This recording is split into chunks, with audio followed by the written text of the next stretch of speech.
Behold, the rings of Saturn! But we won't be able to behold them in 2025, scientists say, because our solar system's most famous rings, well, besides maybe these, or I guess we could mention these. Anyway, Saturn's rings are disappearing. When we look at them from Earth, we see them at an angle. But every 14 or 15 years, that angle gets so we are looking right at the edge of those rings and therefore aren't able to see them. Will the rings still be there? Yes. Will they be visible to us when Saturn's angle changes? Yes. How long will this last? Astronomers expect the rings will vanish from our view around March of 2025 and reappear to us a few months later. And there's a silver lining to not being able to see Saturn's rings. It could give astronomers and stargazers a slightly better view of the gas giant itself.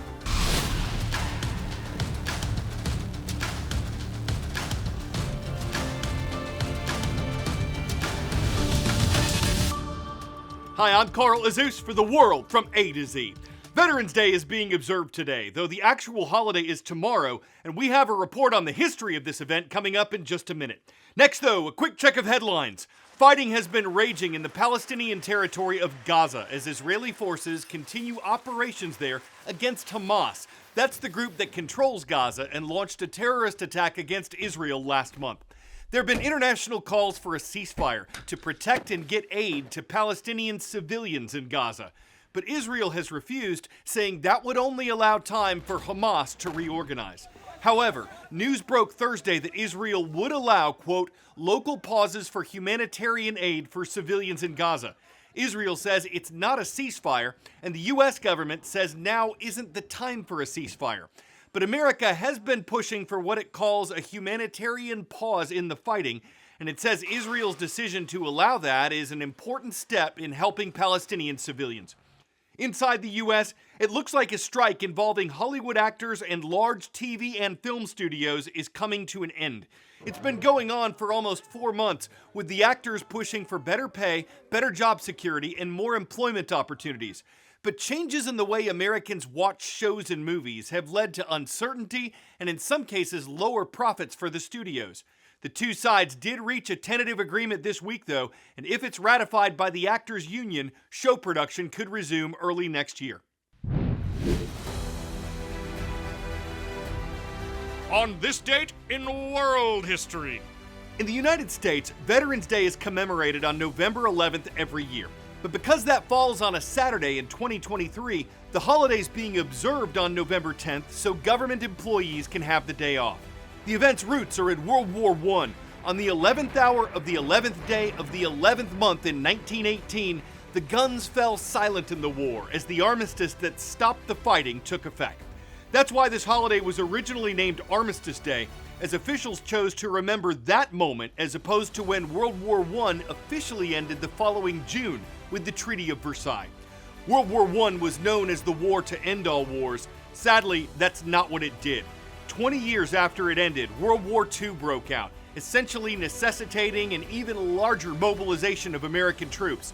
Following that and the Korean War, the U.S. government decided in 1954 to change the name of Armistice Day to Veterans Day. That expanded the holiday to include troops who'd served in any U.S. war, and today, the event honors all servicemen and women who served during wartime or peacetime, according to the U.S. Department of Defense.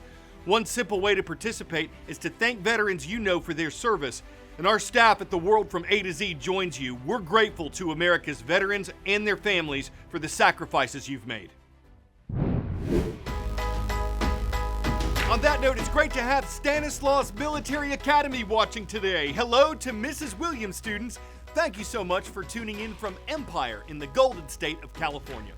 From there, we're flying over to the Magnolia State, that's Mississippi, where we found Miss Trisdale's class at Northwest Rankin Middle School in Flowood.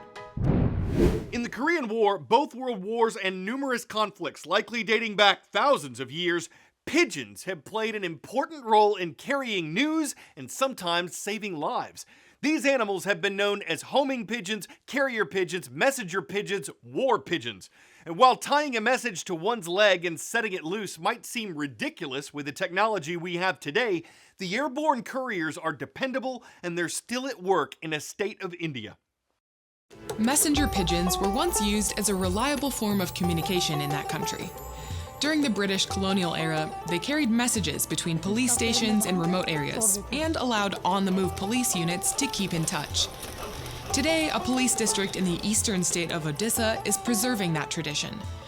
Training birds starts early, when the pigeons are just 5 or 6 weeks old. They're placed in a crate and put atop their shelter to recognize their surroundings.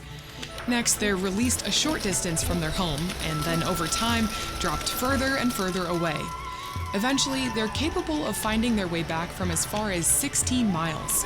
Homing pigeons are thought to detect magnetic fields, able to zoom in on their destination, even miles away. And the bird's accuracy to remember locations remains intact for years. Now, to turn the pigeons into messengers, police write a message on very light onion paper, insert it into a plastic capsule, and tie it to the pigeon's leg. When a bird is released, they'll fly home with the message. In 1999, a cyclone swept through the region, taking out power lines. The pigeons proved to be a communication lifeline when almost all other ways of communicating were interrupted. If a disaster like that happens again, the police and their pigeons are prepared. If tomorrow you want to revive it, they will be as effective as they were from the last 50 years. For now, the pigeons make occasional appearances at special events and ceremonies. A word of knowledge. Panda diplomacy began in 1972 after a visit to China by what U.S. president? John F. Kennedy, Lyndon Johnson, Richard Nixon, Gerald Ford. China sent 2 giant pandas to the United States following a historic trip to the Asian country by U.S. President Richard Nixon. There's nothing like seeing them in person. But now, the tumbling, crowd-pleasing, bamboo-eating giant pandas at the National Zoo will be seen no more. In recent weeks, visitors have been flocking to D.C. to say goodbye. I thought it was a good thing to take them out of school for. You get just so attached to them and so invested in them, but I'm sure they're going to have a good life overseas. Wednesday morning, the bear trio was carefully transported to a waiting FedEx plane for a 19-hour flight back to China. It's a program first started in 1972 during the Richard Nixon presidency, when 2 pandas were gifted to the States by China's then chairman as a symbol of improving diplomatic relations. But in recent years, friction points have escalated over issues like human rights, trade, Chinese spy balloons over the U.S., and Beijing's tightening embrace with Moscow. Moscow Zoo received a new pair of pandas from China in 2019, with both leaders side by side for the bear's public debut. Now only 4 Chinese pandas remain in the U.S. at the Atlanta Zoo. Their contract expires next year, and no word from China on any extension, which could bring what's been known as panda diplomacy to an end. The National Zoo is calling Wednesday's departure a hiatus, and panda fans are hopeful their beloved bears will one day come back. Hopefully we get new ones, a new family to fall in love with too. I'm Laura Aguirre reporting. Gonna try something a little different with today's last segment. Let's make it multiple choice. A deer in New Jersey recently took a flying leap. Does it A, clear all 3 vehicles, or B, not clear all 3 vehicles? If you said B, as in BAM, you made the call. The deer appears to be okay. The truck was not. It got a nasty dent. And according to the person who posted this video, all this happened, amazingly, as a potential buyer had just arrived to look at the truck, which was for sale. Yeah, a scratch and dent sale featuring a Chevy Silverado deer. The animal might have been more at home on the Range Rover, and it would have put some bends in a D-Class Mercedes. But the jump in the timing with the deer in full gear could have just as easily banged up a Cadillac, Bugatti, Honda, Mazda, Deersenberg, Deer Lorien, Deers, or Oudeer.